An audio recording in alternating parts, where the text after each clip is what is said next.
Kebenaran firman Tuhan. Haleluya. Amin. Silakan duduk. Ayat yang ke-28. Matius pasal 15 ayat 21 sampai dengan ayat yang ke-28. Dengan perikop perempuan Kanaan yang percaya. Saudara yang dikasihi oleh Tuhan, mari kita mendengar membaca firman Tuhan dengan hati yang sungguh-sungguh dan sangat menderita. Tetapi Yesus sama sekali tidak menjawabnya. Lalu murid-muridnya datang dan meminta kepadanya, "Suruhlah ia pergi. Ia mengikuti kita dengan berteriak-teriak."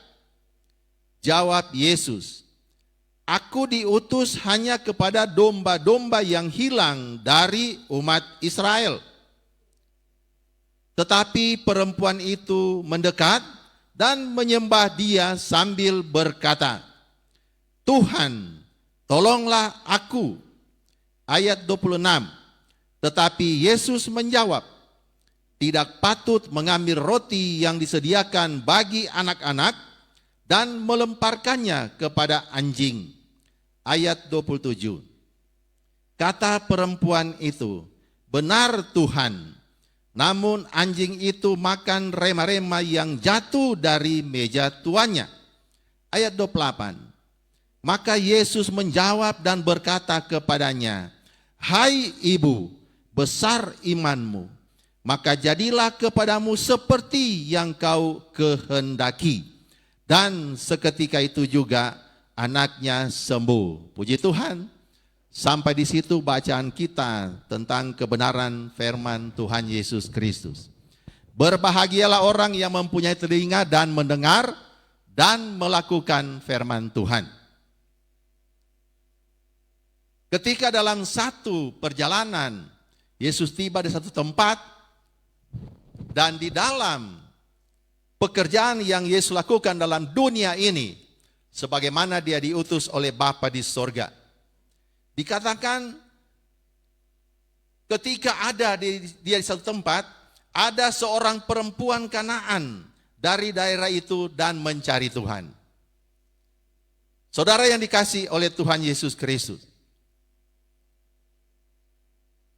pada saat sekarang, dengan kejadian-kejadian yang terjadi di dunia sekarang ini, maka iman daripada setiap orang-orang percaya, orang-orang Kristen teruji.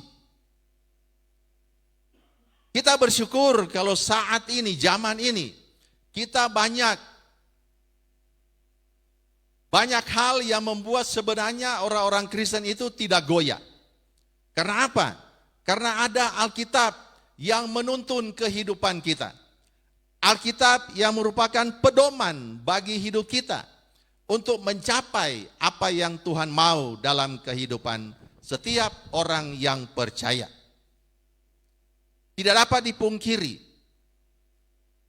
saat-saat seperti sekarang, banyak orang Kristen yang mungkin imannya sudah jatuh, yang mungkin imannya goyah, pengharapan hilang. Apalagi kalau ada keluarga yang dekat yang terdampak atau yang terinfeksi dengan namanya virus corona, COVID-19.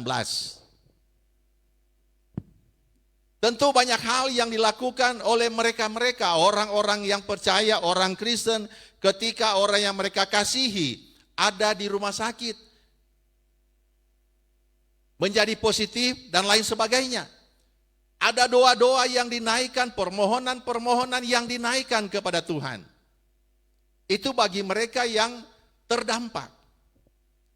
Nah, bagi kita semua yang mungkin dan pasti tidak akan terdampak, tentu ada kekhawatiran. Bukan hanya orang Kristen, semua manusia dalam dunia ini saat ini di dalam kekhawatiran. Kekhawatiran yang besar. Karena kita tidak tahu siapa lawan kita, tidak bisa dilihat, tidak bisa dipegang, dirasakan. Saat sekarang ini kita sudah tidak tahu mana kawan, mana lawan. Karena yang namanya COVID-19 ini. Nah, sebagai orang Kristen kita mempunyai satu pegangan. Satu pedoman hidup kita. Bagaimana cara kita menghadapi situasi sekarang ini. Ada beberapa hal dalam bacaan kita tentang perempuan Kanaan ini. Saudara yang dikasihi oleh Tuhan, perempuan Kanaan ini bukan orang Yahudi, bukan orang Israel. Dia asli orang Kanaan. Bahkan dalam Alkitab berkata bahwa terkutuklah Kanaan. Jadi bangsa ini bangsa yang dikutuk. Tetapi perempuan asal Kanaan ini, ketika dia mendengar, dia melihat tentang Yesus, di dalam hatinya tentu ada sesuatu yang menggerakkan, yang membuat dia terpesona dengan namanya Tuhan Yesus Kristus. Nah, ketika anaknya dikatakan dirasuk oleh setan, sebagai seorang perempuan Kanaan yang terkenal dengan berhala-berhala, yang terkenal dengan namanya orang-orang pintar, yang tidak tahu Tuhan. Mengapa dia tidak cari kepada Tuhannya, berhalanya? Itu karena pada dasarnya di hatinya sudah ada sesuatu yang membuat dia terpesona tentang Yesus. Sehingga ketika anaknya mengalami kejadian dirasuk setan, maka alamat yang dia tuju adalah Yesus. Tentu dia sudah berpikir, apa risikonya untuk mendapatkan Tuhan? Apa yang akan terjadi ketika dia bertemu dengan Tuhan? Tetapi tekadnya, niatnya, demi anaknya mendapatkan kesembuhan, maka dia mencari Yesus. Maka dikatakan dalam ayat yang ke-22, maka datanglah seorang perempuan Kanaan dari daerah itu dan berseru, kasihanilah aku ya Tuhan, anak Daud, karena anakku perempuan kerasukan setan dan sangat menderita. Dikatakan dia berseru kepada Tuhan, kasihanilah aku ya Tuhan, anak Daud. Pertama dia mengakui bahwa Yesus Kristus yang ada saat itu adalah Tuhan. Walaupun dia bukan orang Yahudi, tapi dia tahu bahwa Yesus Kristus adalah Tuhan. Tetapi apa yang dia alami? Respons dari Yesus kepadanya. Dikatakan, tetapi Yesus sama sekali tidak menjawabnya. Saudara yang dikasihi oleh Tuhan, kita bisa bayangkan kalau kita mencari seseorang yang kita anggap sanggup untuk menolong kita, yang kita percaya bahwa dia bisa melakukan sesuatu bagi kita, bagi masalah-masalah kita. Dan ketika kita mendapatkan orang tersebut, tidak ada jawaban. Perempuan Kanaan ini berseru, tetapi Yesus diam, tidak menjawab. Banyak orang Kristen sekarang berseru, berdoa setiap hari, setiap jam mungkin, untuk supaya COVID-19 ini segera berlalu.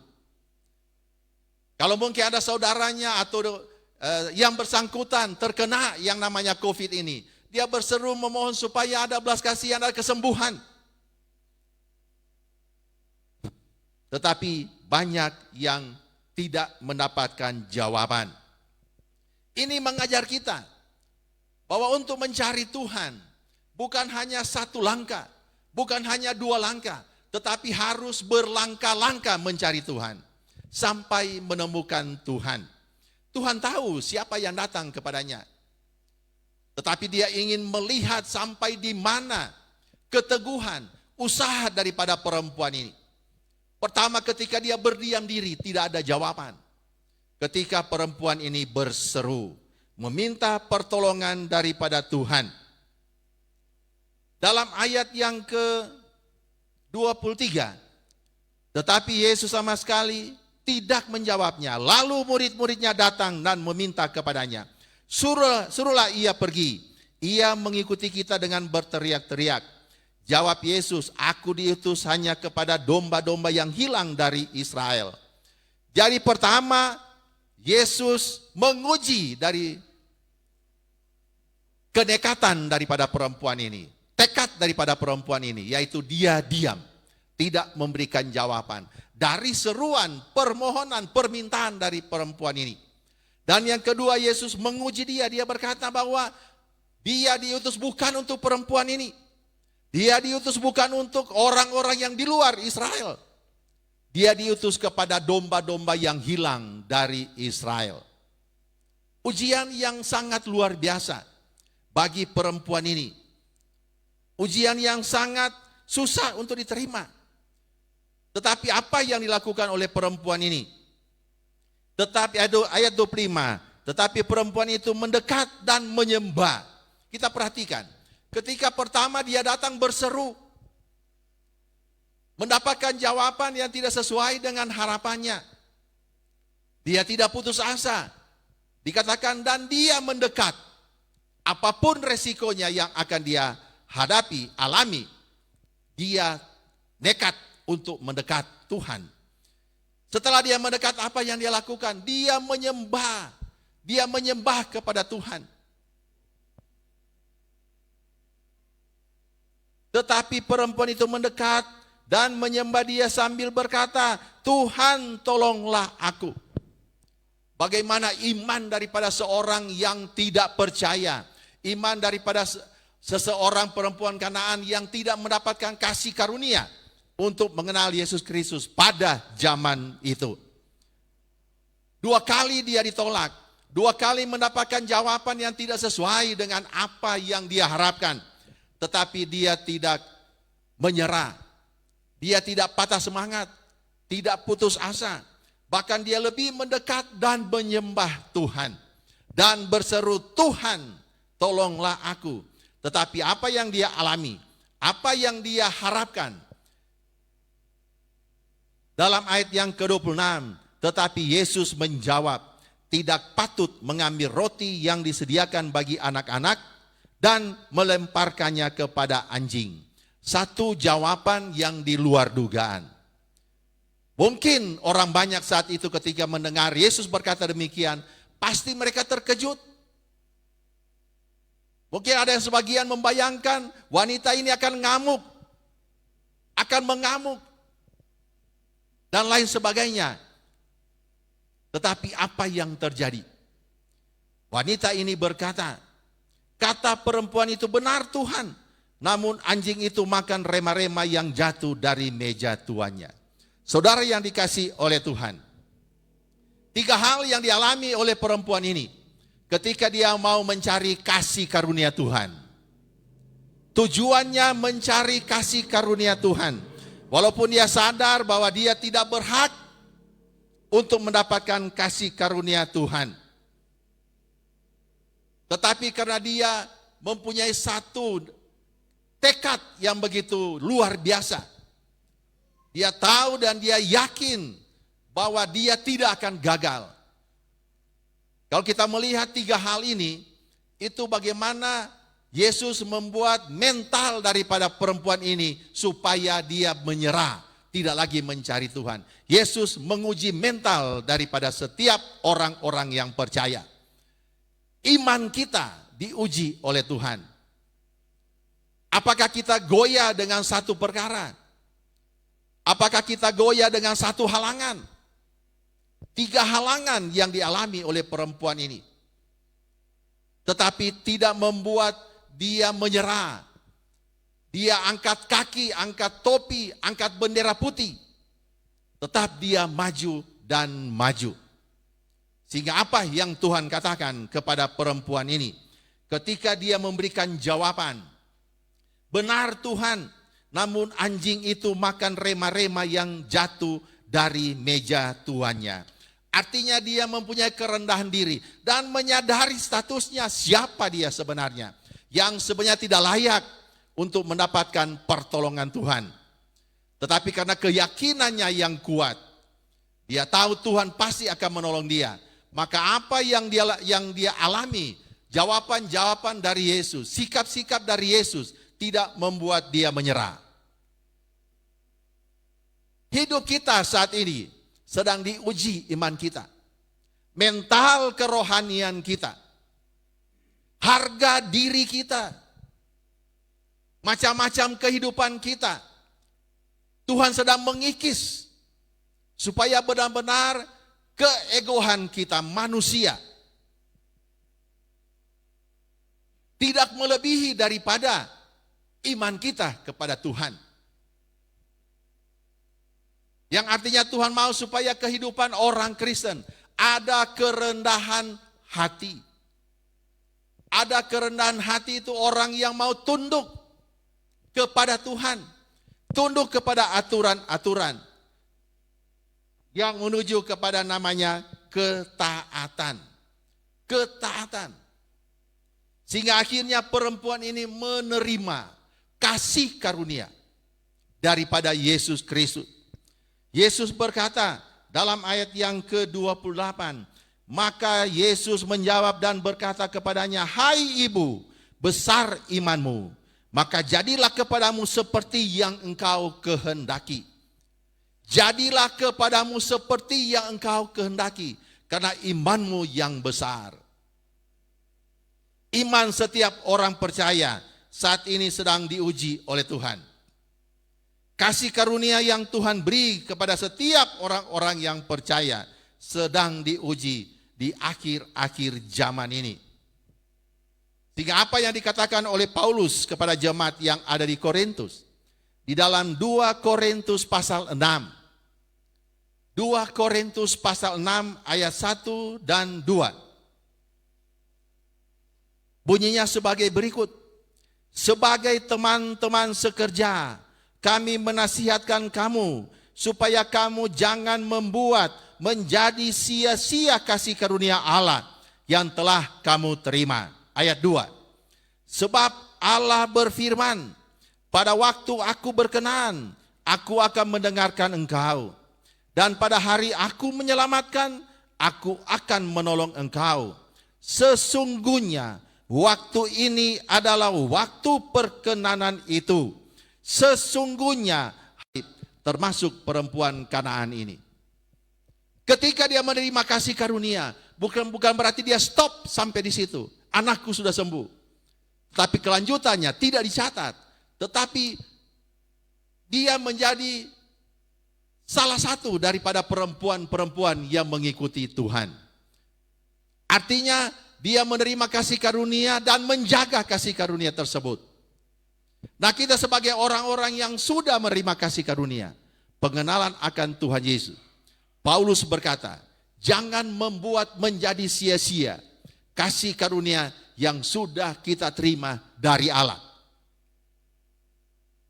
Dikala iman kita dicoba, diuji, dan kita menjadi lemah, kita menjadi tidak taat, kita menjadi murtad, itu tandanya kita mensia-siakan kasih karunia Allah. Penyelamatan Tuhan. Karena kalau kita menerima kasih karunia bukan karena kita jago, bukan karena kita benar, bukan. Tetapi karena anugerah daripada Tuhan sendiri. Makanya dalam ayat 2 Korintus pasal 6 berkata, sebab Allah berfirman, pada waktu aku berkenan, pada waktu Tuhan berkenan, aku akan mendengarkan engkau. Dan pada hari aku menyelamatkan, aku akan menolong engkau. Waktu Tuhan berkenan, kita pergunakan kesempatan itu, perkenanan Tuhan. Waktu hari penyelamatan daripada Tuhan, kita ada di tempat itu, di hari penyelamatan Tuhan. Karena Tuhan tidak menunggu waktu kita. Tuhan tidak menunggu waktu kita mau bertobat. Tuhan tidak menunggu waktu kita mau mencari Tuhan. Tetapi waktu Tuhan kalau dia datang dan kita mensia-siakan waktu Tuhan, maka dikatakan kebinasaan yang akan kita dapatkan. Makanya dalam ayat yang seterusnya dalam 2 Korintus tadi berkata, sesungguhnya waktu ini adalah waktu perkenanan itu. Sesungguhnya hari ini adalah hari penyelamatan itu. Amin. Kalau kita mengaminkan firman Tuhan, hari ini kita mendapatkan keselamatan. Hari ini kita tetap dalam kasih karunia Tuhan. Hari ini tetap kita hidup dalam anugerah Tuhan. Maka tidak ada ketakutan bagi setiap orang percaya. Tidak ada ketakutan, tidak ada kekhawatiran, tidak ada putus asa di dalam Tuhan. Karena hidup kita adalah milik Tuhan. Ketika kita menerima Yesus sebagai Tuhan dan Juru Selamat kita, maka dikatakan kita adalah milik Tuhan. Haleluya. Kita lihat dalam 1 Korintus. 1 Korintus pasal 6 ayat 19.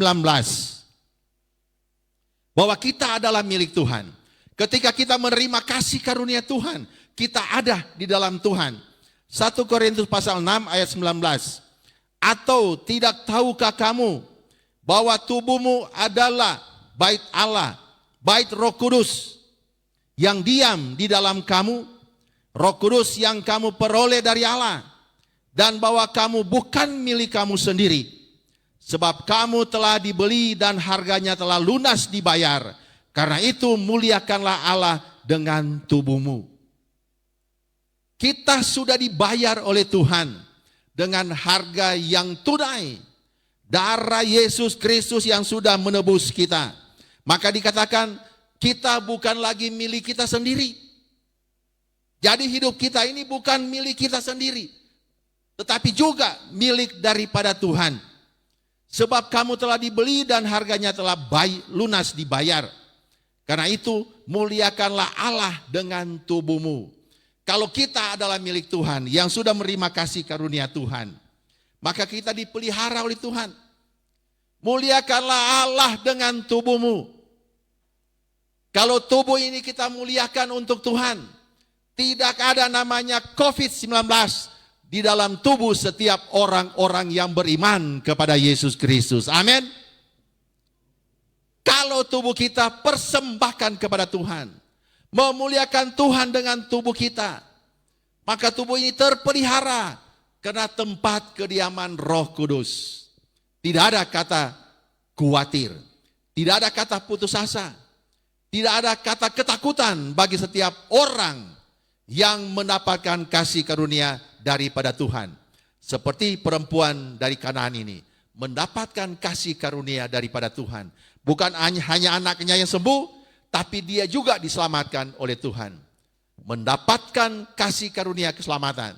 Nah, kita sebagai orang-orang Kristen pada zaman ini, iman kita sedang diuji oleh Tuhan dengan keadaan-keadaan yang ada. Nah, apa yang harus kita lakukan? Jangan mensia-siakan kasih karunia Tuhan. Kalau masih ada orang Kristen yang saat ini mensia-siakan kasih karunia Tuhan, itu sudah keterlaluan. Sebelum kejadian COVID-19 ini, orang datang di rumah gereja untuk mencari Tuhan, mendengarkan firman Tuhan. Tetapi saat ini, khusus Desa TF, firman Tuhan yang mencari setiap kehidupan kita.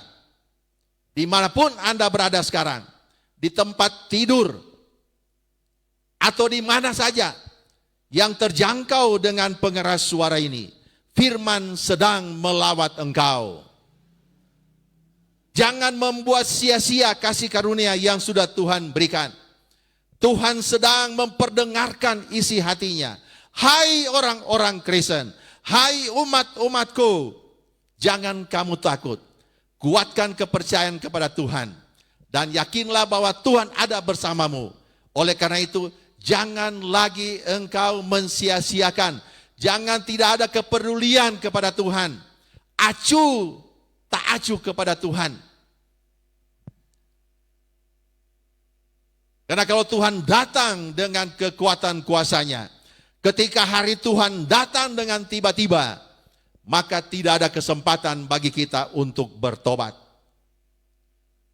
Jadikanlah kejadian ini sebagai satu kesempatan bagi kita untuk memperbaiki kehidupan kita, memperbaiki hubungan kita dengan Tuhan, memperbaiki sikap hidup kita dengan Tuhan. Agar benar-benar kasih karunia Tuhan berharga di mata kita, di mata Tuhan. Kasih karunia Tuhan benar-benar kita nikmati, hidup dalam kehidupan kita.